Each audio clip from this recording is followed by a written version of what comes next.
गरीब बच्चों के लिए शिक्षा मुफ्त बताई जाती है, शिक्षा बच्चों का हक बताया जाता है, लेकिन जब किताबें ही 5,000 की हो तो ये मुफ्त शिक्षा यह हक बस एक मजाक बनकर रह जाता है। नमस्कार, मैं प्रकाश चंद्र और आप देखना शुरू कर चुके हैं प्रकाशवाणी। सरकार कहती है कि हर नागरिक को गरिमापूर्ण जीवन मिलना चाहिए। रोटी, कपड़ा, मकान, शिक्षा और स्वास्थ्य ये हमारे मौलिक अधिकारों का भी हिस्सा है, इसलिए योजनाएं भी बनी है। राशन के लिए राष्ट्रीय खाद्य सुरक्षा अधिनियम, जिसके तहत मुफ्त राशन मिलता है। घर के लिए प्रधानमंत्री आवास योजना चल रहा है और शिक्षा के लिए राइट टू एजुकेशन एक्ट, जिसमें निजी स्कूलों को 25% सीटें गरीब बच्चों के लिए आरक्षित रखनी होती है।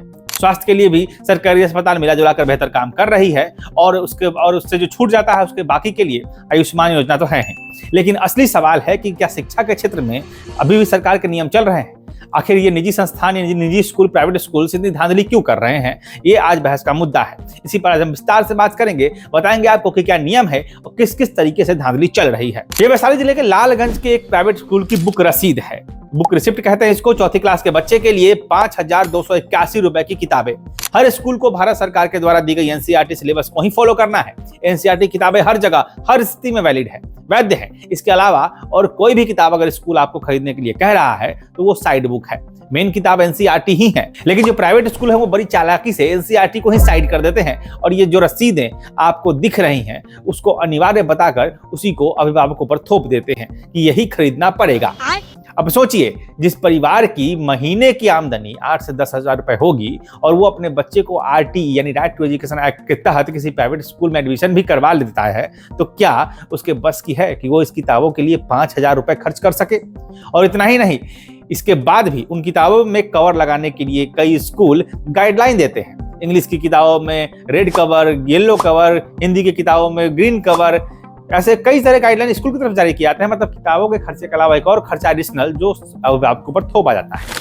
अब वो जमाना गया कि अखबार लपेट के फ्रंट पेज पर अमिताभ बच्चन की तस्वीर लगा करके स्कूल पहुंच जाते थे बच्चे और पीछे रफ और आगे बच्चन साहब की मूंछ पर ब्लू और लाल पेन से पेंट कर दिया करते थे। आजकल स्कूलों में वो प्रतिबंधित कर दिया गया है। नियम समझिए, 4th क्लास के लिए 5,281 रुपए की किताबें निश्चित रूप से बेहद महंगी हैं, क्योंकि ये सभी साइड बुक्स हैं। जैसे living science, James English, mental maths, ये सभी के सभी साइड बुक्स हैं। एनसीईआरटी किताबें ये नहीं है।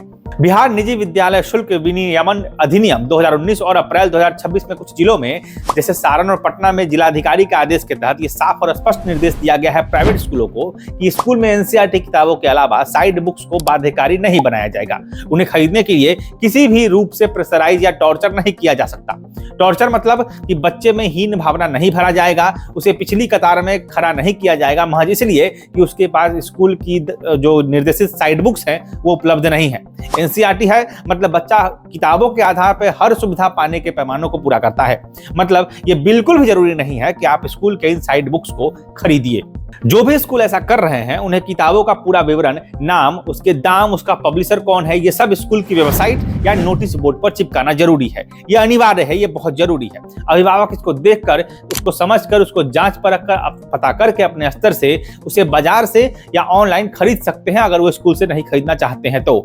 ये उनके स्वविवेक पर निर्भर करता है। साइड बुक्स हैं, चाहे तो नहीं भी खरीद सकते हैं, स्कूल ऑब्जेक्शन नहीं डाल सकता। होता क्या है कि आरटी यानी right to education act tuition fees तो माफ करता है, लेकिन किताबें, यूनिफॉर्म, ट्रांसपोर्ट, ये सब खर्च अक्सर इसको बाहर रखे जाते हैं और यहीं पर निजी स्कूल, जो प्राइवेट स्कूल्स है, जो बड़े स्कूल है, वो सारा खेल कर जाते हैं। बड़ी बड़ी परीक्षाएं, डिफेंस से लेकर यूपीएससी, एसएससी, सीडीएस और एनडीए, जितनी भी परीक्षाएं होती हैं उन सबको, चाहे वो कोई भी बोर्ड परीक्षा हो सेंट्रल लेवल की, उन सभी में एनसीईआरटी मान्य है। उन सब में प्राथमिकता एनसीईआरटी किताबों को ही दी जाती है। लेकिन प्राइवेट स्कूलों का यह एजुकेशन मॉडल, एजुकेशन कम कमीशन मॉडल ज्यादा लगता है। ग्राउंड रिपोर्ट्स और कई राज्यों की शिकायतों में ये सामने आया है कि कुछ स्कूल स्पेसिफिक पब्लिशर से टाई अप करते हैं और उनकी ही किताबें बेचते हैं, या तो अपने स्कूल में या फिर किसी दुकान को डायरेक्ट कर देते हैं कि इस दुकान में ही आपको ये किताबें मिलेंगी।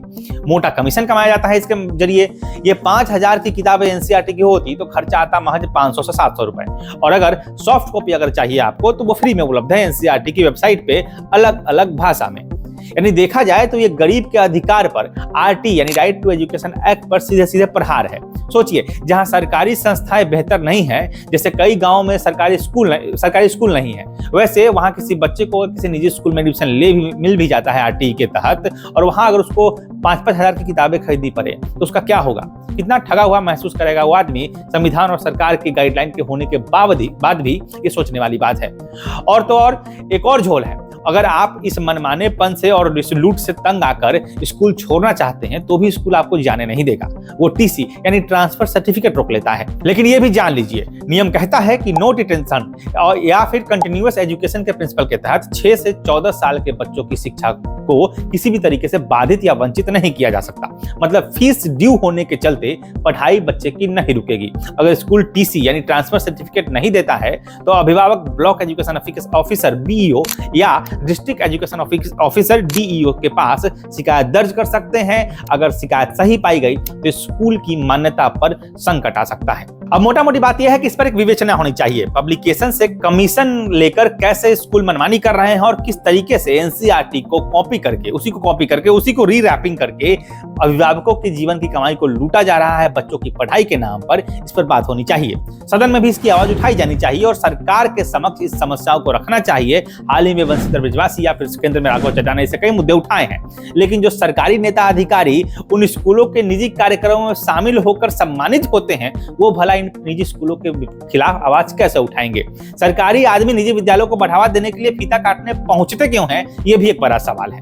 ये भी एक बड़ा प्रश्न है कि क्या इतना खाली समय उनके पास बचा हुआ है? क्या उन्होंने अपनी व्यवस्था, अपने जो उनका जो सिस्टम है उसको उन्होंने इतना दुरुस्त कर लिया है? क्या सभी सरकारी स्कूल ठीक ठाक हो गए हैं कि एक जिलाधिकारी प्राइवेट स्कूल का फीता काटने पहुंच जाती है? कमेंट में बताइए। फिलहाल चैनल को सब्सक्राइब कर दीजिए, वीडियो को लाइक जरूर कर दीजिएगा। मैं प्रकाश चंद्रा, आप देख रहे थे प्रकाशवाणी। धन्यवाद।